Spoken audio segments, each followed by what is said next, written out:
So, I want you to put your hand on your forehead for me.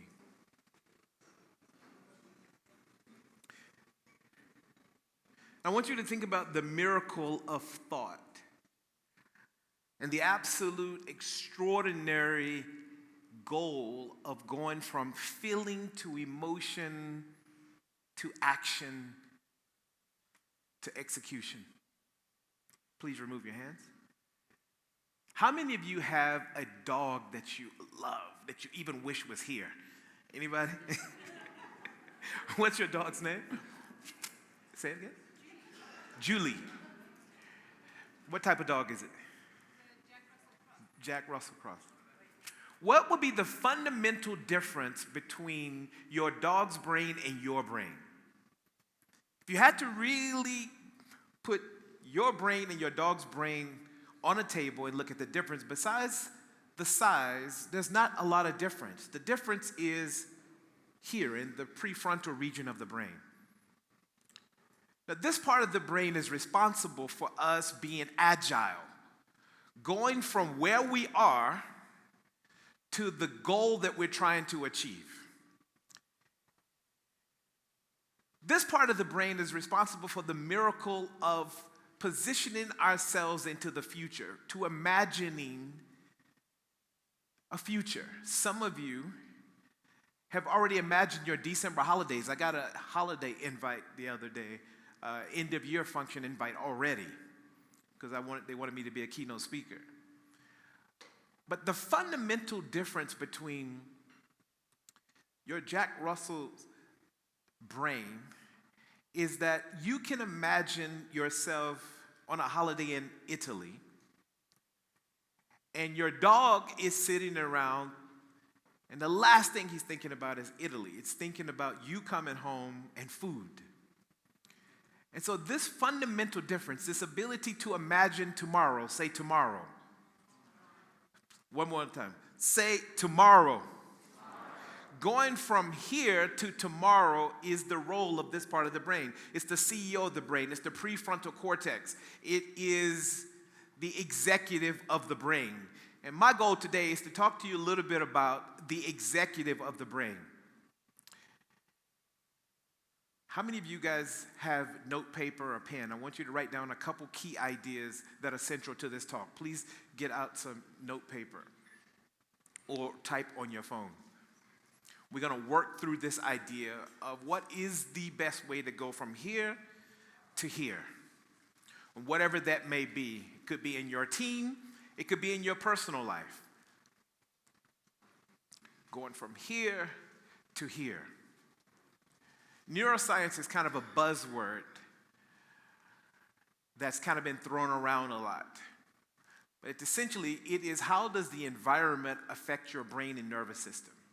How does the environment, how does your team, how does scenarios, how do situations impact your brain and nervous system? And the goal is, if you can position your brain to be more agile, you can dictate and control and accelerate your goals through these conditions. So, let me go to the next slide. What I want to do is to give you 5 ways to help position your brain to become more agile. Can we do that? All right. So number 1, write down alpha waves. If any of you have a bottle of water with you, put the bottle of water up in the air for me so I can see it. Okay. So how many of you have still water? Who has the still? Keep your bottle up. All right, perfect. So when you hydrate your brain, you produce what we call alpha waves. There are a number of waves in the brain that help you think faster. If you're the type of person that has something on the tip of your tongue, but the ideas are not coming, you're like, I think I know, then your brain is probably not hydrated. If you're trying to solve a problem, if you're trying to get from A to B, from here to there, in the most agile way possible, you need to be hydrated. Now, while this may seem simple, The ability for neurons to fire quicker, information cells in the brain to fire quicker so that you can solve problems is essential. I'm going to share a lot with you over the next 35, 36 minutes. But one of the most important things I want you to take away is this, that it is in the little things that's going to help you become more agile. So say little things. It's in the little things that's going to help you go. If you think about how small the cells are in the brain, the neurons are in the brain, it is in the little things. If you can hydrate and baptize your brain with water, you can move quicker towards your goals. Number 2 is nature bathing. Nature bathing, according to my colleagues, I studied at this little small school in Boston called MIT, and my colleagues at MIT have been working on looking at the power of nature. What is it that nature does to be able to accelerate your goals and dreams relative to agility? Did you guys know when you go on holiday that if you go into the bush and you spend 3 straight days in nature, that your T cells, your cancer-fighting T cells, what we call your warrior cells, they grow and evolve by over 50% in capacity? 3 straight days in nature. And so that resilience, that extraordinary ability to be able to rise up in the middle of the need to be agile can be boosted by nature. The Japanese know this very well. The Japanese use this. If you have Teams meetings, if you work virtually, go to your garden. If you know you got a high stressful moment, you got a highly stressful conversation you need to have. If you're working in the office and you have a garden, go for a walk if you need to fire somebody. They'll feel better about it. It's like, just come with me.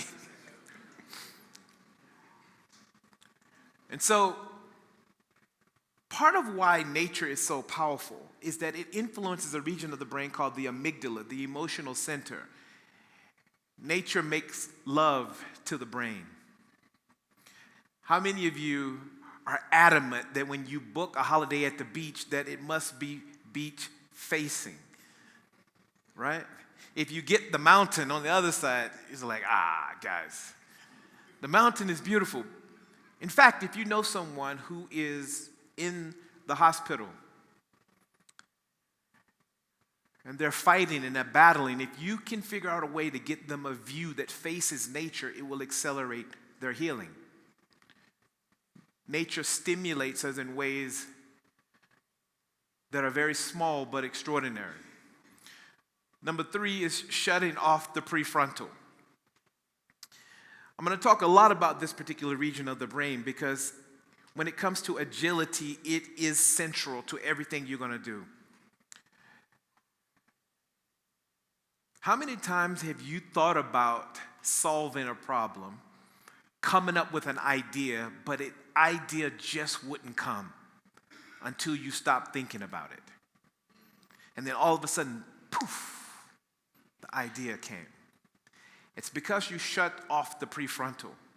This part of the brain is under extraordinary pressure to solve problems. It's under extraordinary pressure. And so sometimes you've got to shut it off so that the patterns in your unconscious mind can rise up and start to connect. We call that patternicity. When the patterns start to come together to solve, it's because you have what Einstein calls play. Einstein said that part of the way to discover things is to stop thinking about things and just play. He said the highest form of research is play. I know it's counterintuitive. Is that as serious professional business people, we go, I must be working. And sometimes you need to shut off and just go to the spa and get your feet done. Andres, when was the last time you had your toes done?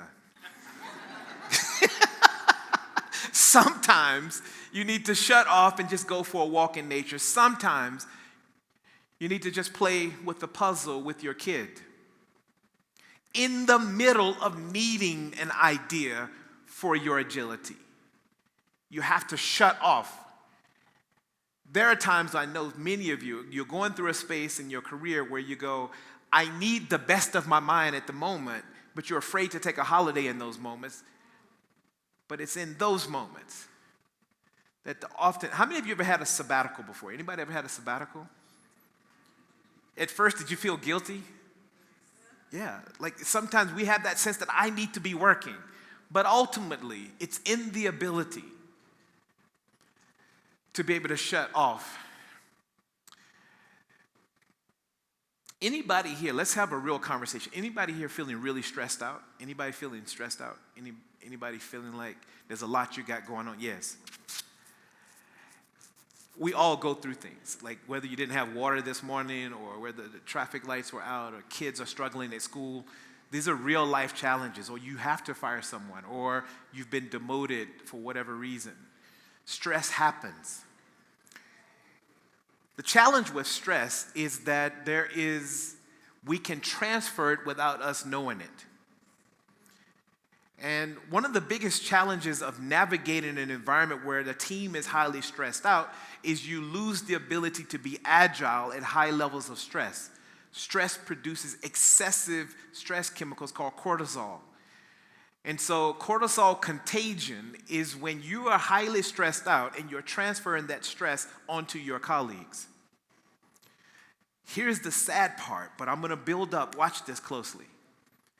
That when that contagion happens, it reduces the flow of melatonin, which helps you regulate sleep.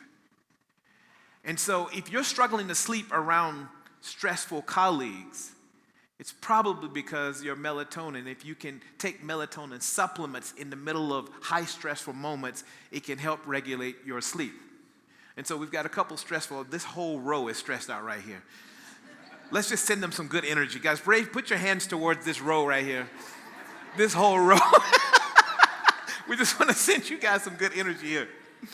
And so the opposite can also happen. Positive contagion. When you share stories of hope, when you share small wins, you're going to hear a lot about ways to be agile throughout this conference, from having smaller teams that are iterative, that allow you the ability to move quicker. We're going to talk a lot about that. But my job is to set up you for the day around the role of the brain to make sure that you can be agile in your own personal life first. And so if you've got beautiful energy, there are small wins that you are achieving on a daily basis. Something beautiful happened at home. Something beautiful happened in your life. You had a goal of losing weight and you lost weight. Share that with the team because it becomes contagious. Say contagious. It becomes contagious and you start to boost the opposite. Positive hormones, chemicals like serotonin. People start to feel better around you when they feel that energy starts to rise inside of them. And then ultimately that supports the nervous system to help you go from A to B. And then finally, narrative editing. I want you to just consider one challenging thing you're facing right now. And I want us to imagine that we are, in fact, I want to do that on stage right now. That's how confident I am in this ability. One person, please, because we're family, we've been very open and vulnerable. If you are willing to tell us one challenge you're facing right now on stage in front of everybody, who is willing and brave enough to come up right now before I call somebody out? Anybody? Who? Oh yeah, come. Let's talk. Let's give her a round of applause. Thank you very much. Let's go. Do we have a Roman mic? Can we get a Roman mic real quick? Okay, here we go. How are you? I'm good, thank you. Sipakazi, come through. Thank you very much. How are you, Sipakazi? I'm fantastic. You work at NetBank? Yes. Lovely. So, what do you do at NetBank, by the way? I'm a delivery manager. Delivery manager, lovely. Tell us a little bit about what you're stressed out about. The dating pool is trash. The dating pool is trash.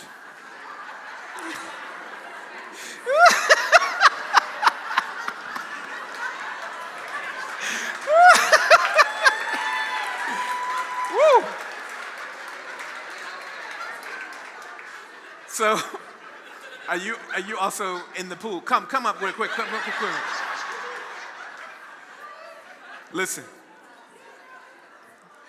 Would you rather be where you are or at a Coldplay concert?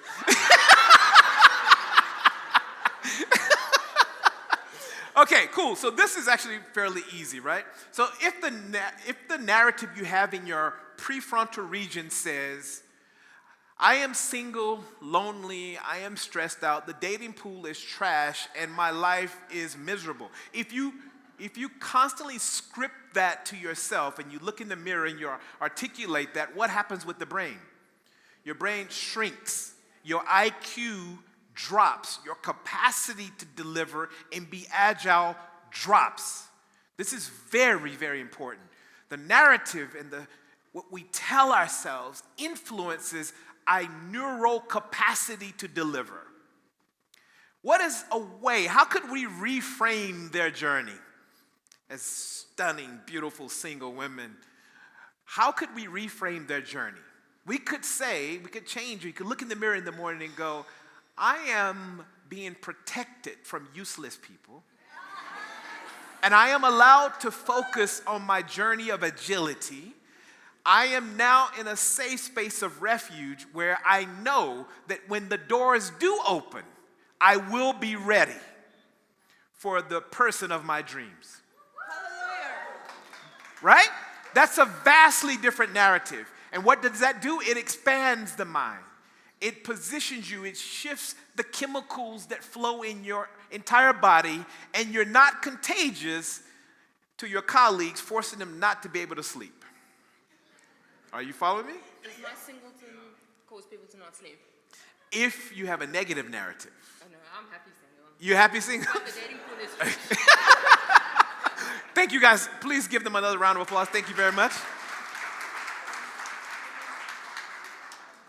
I want to lock in. I've got just over 25 minutes. Let's lock in now. So please write down or type into your phone System 1 and System 2. This is the work from Nobel Prize winning the late Daniel Kahneman. Anybody who's read Thinking Fast and Slow, he put behavioral science on his back. He and his colleagues, Tversky, put this seminal work. And I want to unpack it in a way as it relates to agility. Your System 1 is designed to help you become more agile. Your System 1 is fast and automated. If you are taking notes of this, just type System 1 fast automated. It is the side of the brain that you can't turn off. If I say to you, what's 5 plus 5, there is nothing you can do about it. The answer is going to pop up. If I say to you, what's 10 plus 10, there's nothing you can do about it. If I say 20 plus 20, there's nothing. The answers are popping up like popcorn. 50 plus 50. And by the way, I love having this kind of control over you guys. 100 plus 100. What can you do, Alexia? Nothing. But the moment I say to you, what's 17 times 33? No matter how intelligent you are, you don't have it in your System 1 because you don't need it. Your brain stores in System 1 what you need so that you can be agile. Guys, we're about to have a moment here. You woke up this morning, your brain had a full bottle of cognitive load, a full bottle of mental energy. And throughout the day, if you have to go to System 2, your brain pours out a little bit of energy. Your brain wants to stay here in System 1 so that it can preserve energy. Because through our evolutionary background, anytime there was a threat, you had to process heavily to save your life. If you were in the bush and you went with your tribe and you heard a foreign sound that wasn't familiar, your entire nervous system would rise up. The nerves, you take the top off and you pour out energy, you would get ready. This is why we navigate around people who speak the same, who have the similar language, who dress the same. If I have a burqa or kippah or a cross, I'm more likely to navigate to people who have similar beliefs. It's magnetic. The brain is wired that way. In fact, diversity is not natural. We are fundamentally wired. Not saying it's not good, but it's not natural. And if you find yourself navigating around the same type of people, that's okay. Just be aware why that's happening and that you have to be courageous if you want to achieve diversity, because it's not natural. Whenever somebody speaks a similar language as you relax, it's comfortable. You don't feel a threat. I'll tell you a funny story. I went on a date with a woman once from Swaziland. Guys, halfway through this date, I could see that she was disgusted in me. She was looking at me like, oh my God, why did I invite this person? Because I asked her to translate too many times. She wanted to stay in system one. She wanted to just enjoy the wedding. She wanted to just enjoy and watch and hear her language and enjoy. And every moment, sorry, what were they saying? Could you explain? Can you explain? And so I was forcing her to go to system 2 and pour out energy constantly. In fact, if you want somebody to go to system 2 to pour out energy, there has to be a damn good reason. I wasn't compelling enough. Are you with me? If you want people to entertain things like diversity, there better be a damn good reason. And you better be able to justify it. Otherwise, people will go back to their system 1 where they feel safe and comfortable. That was a whole nother tangent. Because I get frustrated when I go to conference and I hear people talking about diversity like it's easy, like it's something you can just do naturally. You cannot do it naturally. Anyway, System 1 is extraordinarily powerful because it allows us to preserve energy for our loved ones. It allows us to go to work and be able to navigate complex conversations that are stored in our System 1 so that when it comes time, when we really need to be agile, we can take the top off and we've got plenty of energy. Many of us, through the end of the year, you're around November, December, you find your sort of proverbial water bottle of mental energy depleted. And it becomes extremely challenging. I'm going to geek out a little bit because BS has told me how intelligent this audience and this platform is. There's a concept around reaching deeper called anticipatory regulation. Anticipatory regulation is that the moment your brain is about to finish its cognitive load, you can dig deeper because your brain can anticipate the end. Any runners here? Anybody who run? Have you ever noticed that there is a moment in your race or in your run or your 5 or 10K where it feels like you want to give up, but if you keep pushing through, it feels like a new form of energy has come?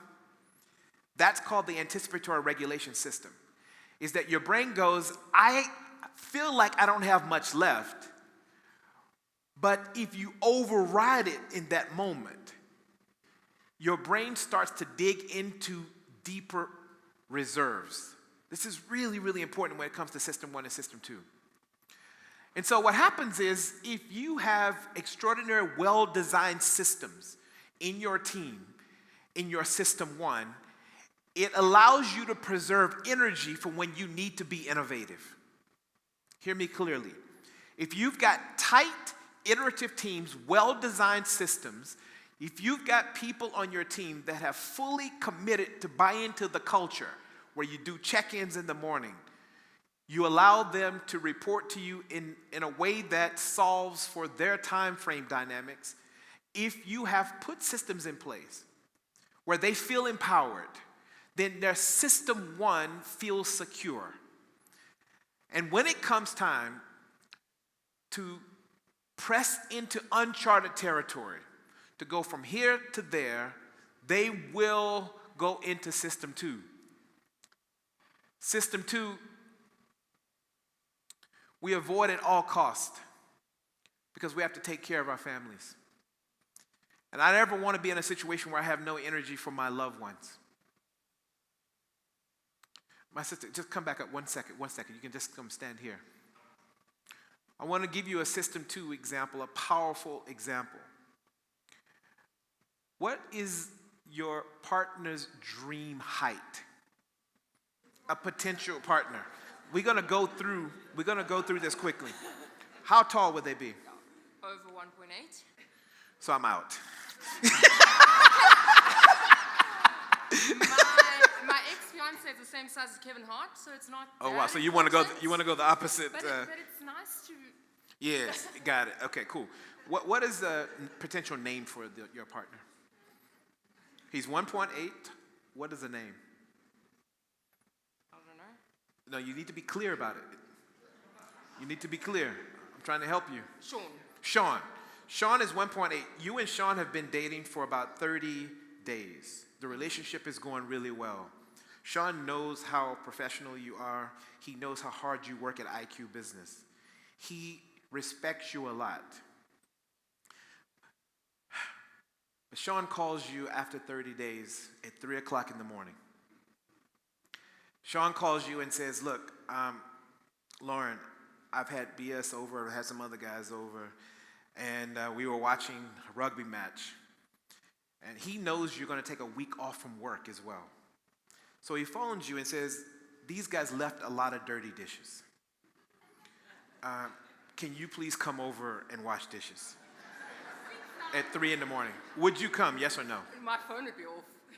But if you picked up, would you go, yes or no? Probably not.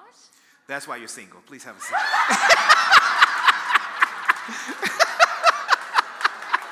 I'm joking. I'm joking. What I'm sharing with you is a System 1, System 2 scenario. Your System 1 has Lauren plus this relationship equals a number of things. Me plus my team equals a number of things. Me plus IQ Business equals. And when you have an extraordinarily finite formula in your System 1, we become highly rigid to those formulas. And anytime somebody conflicts with those formulas, we get stuck and less agile. This is who I am. Me plus today equals. Anything that you struggle at, anything you're successful at, is probably because you've got a strong System 1. Me plus neuroscience equals something. It's my ability to be able to give back to the world insights about how to accelerate their life. I have that formula stored in my mind. Whatever formulas you guys have stored in your System 1 dictates how you perform that day on automation. Just like 5 plus 5, you have those formulas for your relationship. Why did this Coldplay CEO story blow up so much? It's because he broke a System 1 formula. Me plus my partner equals loyalty. That story blew up because we all have an idea of what it's supposed to mean for a relationship, for a CEO. A CEO is supposed to act a particular way. That story went viral because it broke a System 1 formula that we all see as an honor code in society. The downside of System 1 is that it's also why we get stuck. If I need to go here, but my System 1 says I'm safe here, I am much more likely to stay there unless there is a clear vision and there is a clear reason that's articulated by some leader that inspires me to overcome my resistance here. Hear me clearly. If you're trying to get a child to study for math, I don't care what you're doing in any area of your life. If you're trying to get anyone to go from here to here, they're not going to do it unless you tap into their highest values. Please say highest values. They will not go until, if this partner of yours, Sean, said, I'm sorry to wake you up, but because you're so beautiful and amazing, I have booked flights to France to spoil you, to take you shopping, and the flight leaves in 2 hours. Can you come now? You would leap up the reserves for your anticipatory regulation. You would anticipate shopping in France, and you would leap up at 3 in the morning. So it was never 3 in the morning that was the problem. It was not a clear formula articulated that aligned to your highest values. If you can say to a child who's struggling at math that I can show you how you become better at math will make you better at gaming and cooler with your friends, they will see and internalize math differently. I work with kids. I've seen it happen over and over, that barriers of resistance to agility go falling away. 3 in the morning won't matter. Math won't matter. Nothing will matter if the vision aligns with your highest values. And this is the key. Every form of innovation people have had. Does anybody listen to the podcast Business Wars? I am a major advocate for this podcast because it pits two businesses against each other. It shows, for example, Honda versus Toyota, Elon Musk versus another brand, Tesla, etc. It shows you the history of what they've had to go through and how they battled against each other. And in those stories, you'll be able to overlay where they had a System 1 challenge, where they had to fight through to find clarity. One of my favorites is a brand in the States, one of my favorite brands. My parents live in North Carolina. When I work in the States, I'm in Washington, D.C., so it's about a 4-hour drive to see my family. But one of the things I love when I go to see my parents from Washington down to North Carolina is going to a Whole Foods. A Whole Foods is very similar to like a Woolworth, but they really are about organic, healthy foods. And they told the story in Business Wars, go please listen to this episode, about what happened early on in the business journey when the business was flooded and he didn't have insurance because he was trying to save money. And how they bounced back and how they had to be agile. And he told a really funny story about how one of his suppliers were selling them cheap muffins from a retailer, but they were selling it as organic. And what they had to do to be agile to kind of recover their reputation. Please go listen to Business Wars if you're interested in business agility at the highest level. And so, to be clear, if you want to set your brain in motion towards agility, it is vital for you to have a clear vision that aligns with your highest values and your team's highest values. Are you aware of what the highest values are? BS was telling a story about paddle. I have a dream of people like me, BS, and a few others traveling the world. Spain, Argentina, playing paddle together. It's one of the few sports that brings people together from various backgrounds unlike anything I've ever seen. Why? Because we have a passion for it. It helps us override our resistance. Let me give you some practical strategies to help you position yourself to go to System 2. Designing your second brain. How many of you put your keys in the same place every day? Okay, put your hands down. Who are the people who are always looking for your keys? Okay. So for the people who are like this all the time, like I can't find, I don't know, if you put your keys in the same place every day, it's like designing a neural network in your home, a brain pathway so that you can preserve energy. So watch me, watch this. If your office is designed in a way where it's highly organized, if your sticky notes represent your goals and your team are clear, there are reports and systems put in place, that is called your second brain. It's another form of AI. What's happening is that the environment starts to work on your behalf. I can't stress this enough, that guys, that motivation is overrated. Motivation is not sustainable if you want to be agile. You need extraordinarily well-designed systems in and around your home. Let me share with you how Google uses this. Google uses second brain design to help their employees become more healthy. Because they understand if your mind and body aren't connected, then what's going to end up happening is that you're not going to be able to get the most out of yourself. So the canteens and the offices at Google use second brain design. Because we don't want to spend any mental energy, we navigate towards things that are easier. And so what they do is they design the canteen in a way where the unhealthy stuff you have to reach up or you've got to reach down really low. The healthy stuff is at eye level. They don't remove the unhealthy stuff because there will be days when you want to leap up and get the unhealthy stuff. But on average, you're going to navigate toward the things that are easier. So the healthier, fresh, unprocessed juices are at eye level.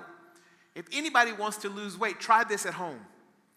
Design your cupboards in a way where the healthiest stuff is at eye level. The things that you know you should stay away from, that you may want to have once or twice a month, put it way up or way down. I literally a couple days ago, I just discovered that I had a whiskey. I don't drink much alcohol, literally very, very little. I just discovered a whiskey that I had put up so high I'd forgotten about. And at my height, I had to get on a step or something, right? And so this is very, very important. I want you to go back and do a design audit. Is your second brain design complementing your goals and dreams of being more agile? I want you to do a design audit. Go back and look at your home. Rally your family around your design audit. Rally your brain. Say, is our home setting us up for success? Or is it sabotaging us? And so this kind of new form of brain agility intelligence that aligns with your highest values is essential going from system 1 to system 2. If you really want to set out a plan and a vision to innovate and go from system 1 to system 2, I want you to remind yourself that it's not going to happen naturally, that it's got to be designed for. You've got to say to yourself on a daily basis that I want my environment to work on my behalf. I haven't told you this story, but when I first came to South Africa, I was just kind of coming back and forth. And I was in a situation in my life where I'd gone through a really tough breakup. And my partner at the time didn't really appreciate the world, and they were kind of stuck in their cultural narrative. And so I bought an art piece with a man on a Vespa in front of the Colosseum in Rome. And I put it over my bed as a reminder every day that this is the kind of life I want to live. But 2 years ago, I got a call from an organization that was ran by a Vatican fellow named Okindo Lewis Gale. He was a Harvard grad who was teaching entrepreneurship, and he wanted me to come and research the leaders that he was working with. And he says, we're going to be doing this at the Pope's summer residence, which is about an hour drive outside of Rome. And so we go there. By the way, guys, this is like some mind-boggling stuff. The gardens, and I'll have to come and do a whole nother presentation on this, but we were in this space, and after the conference and after the work we were doing, I decided to spend a few more days in Rome. And I hired a Vespa, a little red Vespa. And I was scooting around the city because the traffic is really bad, so I was going to little places trying to discover little things. And one day I found myself at this cafe by myself, and I'm not one of those people that are shy to just hand my phone to strangers to take a photo, right?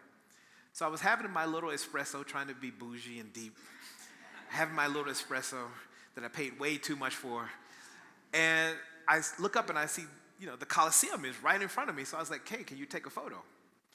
So the guy took a photo, and, I'm taking photos everywhere. I get back, and I'm looking at my photos on my bed, and I look up, and it's the exact same location in the Coliseum.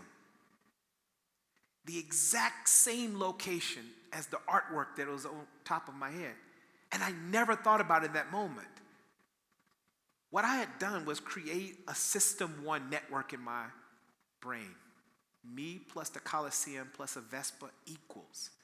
And my brain acted it out. It was a form of brain agility intelligence that was working on my behalf. You don't have to believe in vision boards. I don't care what your beliefs are relative to this metaphysical stuff, but I will say to you this. My colleague at MIT, Dr. Tara Swart, a really close friend of mine, she's going to be in South Africa in September. I may bring her by IQ Business. She's considered to be the world's #1 neuroscientist now. She's the number one interview on Diary of a CEO, Mel Robbins. She's really blown up. But she was on my podcast first, which I'm really, really proud of, by the way. And she's written a book about the neuroscience of vision boards. I don't care how intelligent you are, how many PhDs you get, if you put your vision out there for your system too, and then you create the formulas to go from here to there, you are creating an operating system that will support you. And if the vision in your vision board is extraordinary and powerful, you will find your systems. And if you design the spaces around you, you'll design it in a way will start working for you on your behalf. And I just want to close with a story. You worked for NetBank, right? You came up early, you worked for NetBank. This is a NetBank story. One day I went for a run in the morning because I try to live these principles that I shared with you. I try to live these principles where try to be healthy. I don't always get it right.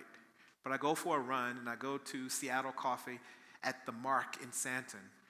As I stop my run, and I sat on the steps, and I'm looking up at the sun, and I have my AirPods on listening to a podcast. And I look from here to here, and I see a kid. He was shaking. His legs were visibly shaking. And sometimes you can't really tell if somebody needs help or if they're about to jump up and cause problems. Sometimes the lines are blurred. But I trusted my energy and my gut. And I said, this kid needs help.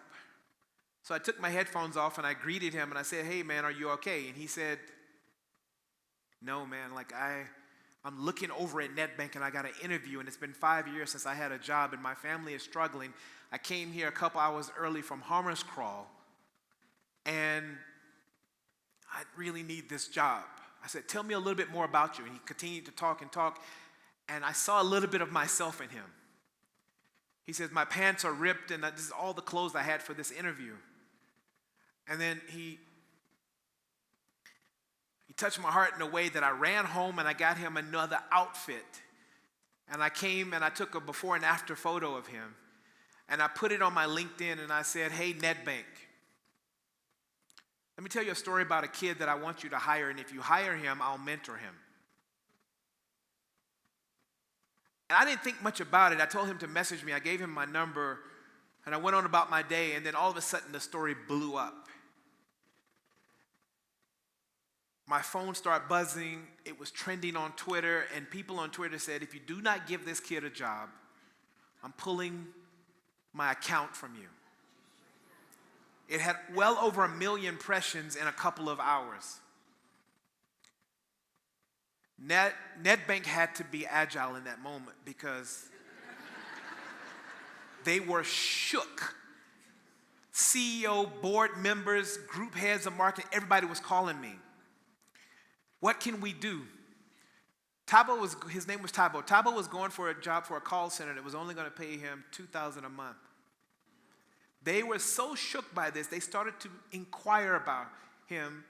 They brought him in and they ended up hiring him for a job in tech to design apps. And they put him through an accelerated training program and they hired him for a job making $37,000. Tabo got busy working.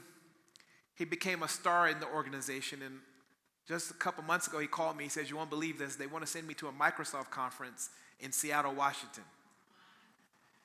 It'd be my first time out the country. I need help getting a passport. I need help getting this whole thing." So we start working together. We're able to get him a passport and a visa sorted. And NetBank said, "Can you travel with him to the States to help tell the story?" And so Tabo and I went to Seattle, Washington to a Microsoft conference. And we were sitting on the harbor just talking about our journey. And we were talking about the things that had to go right for this to happen. And we were talking about what he plans to do to change the systems, to give opportunities for the next person. I said, "I need you to create a vision to make sure that other people like you get an opportunity." And so we were sitting there, and we both got a little bit emotional. And I thought about what NetBank did. It wasn't easy for what they did. If their HR team was not allowed to operate on their own without getting approval from other divisions, Tabo may not have gotten this job. I want to leave this by saying, guys, please trust yourself, position your own brain, but trust your teams, get the right people in positions so that you can be agile. There's a lot of threat that we're facing in the world. There's a lot of challenges. There's a lot of existential threats. There's a lot of global uncertainty. And so you've got to position your brains for opportunity at a micro and a macro level. And no matter what happens at the end of the day, believe in yourself. Believe in your ability to get out of your comfort zone and get to system 2. Thank you very much, guys. Thank you. Thank you.